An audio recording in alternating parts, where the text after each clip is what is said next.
ஓம் சாய்ராம். இன்று நாம் ஸ்ரீ சாயி அஷ்டோத்திரத்தின் 107வது ஸ்லோகத்தை பார்க்க போகிறோம். ஸ்ரீ சாயி அஷ்டோத்திரத்தை நமக்கு தொகுத்து வழங்கியவர் பூஜ்ய ஸ்ரீ நரசிம்ம சுவாமிஜி அவர்கள். இதற்கு விளக்க உரையை திரு சேஷாத்ரி ஐயா அவர்கள் அளித்துள்ளார். ஸ்லோகா 107. ஓம் சமரச சன்மார்க்க ஸ்தாபனாய நமஹா. ஸ்ரீ சாயி பாபாவின் அவதார நோக்கமே உலக மக்கள் அனைவரிடமும் சமத்துவத்தையும் அன்பையும் பகிர்ந்து கொள்வதே ஆகும்.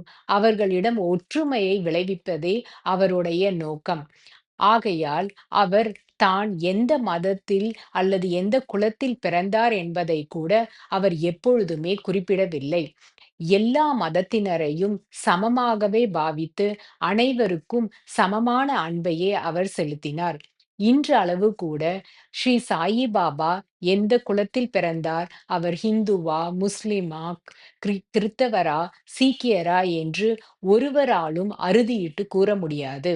ஸ்ரீ நரசிம்ம சுவாமிஜி ஸ்ரீ சாயி பாபாவின் சமத்துவத்தை பற்றி கூறும்பொழுது, ஸ்ரீ சாயி பாபா அனைவருக்கும் தன்னுடைய அன்பை சமமாகவே தெரிவித்தார், அனைவரையும் சமமாகவே நேசித்தார் என்று குறிப்பிடுகிறார்.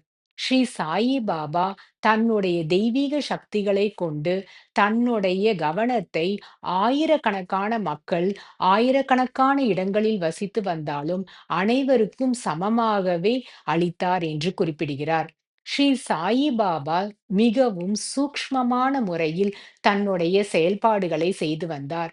ஆகையால் அவர் எந்த காரியத்தை செய்யப் போகிறார் என்பது ஒருவராலும் நிச்சயமாக கூற முடியாது. அவருடைய அன்பு அளப்பரியாதது.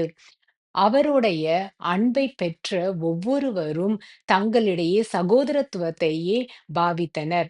அதாவது அவர்கள் வேற்று மதத்தை சார்ந்தவர்களாக இருந்த பொழுதிலும் அவர்கள் சகோதரத்துவத்துடனே பழகினர். ஸ்ரீ சாயி பாபாவும் அனைவரும் இந்த துவாரக மாயின் குழந்தைகள் என்றே குறிப்பிட்டார். அவர் தன்னுடைய அன்பை அனைவருக்கும் சமமாகவே பகிர்ந்து அளித்தார். ஓ சாய்ராம்.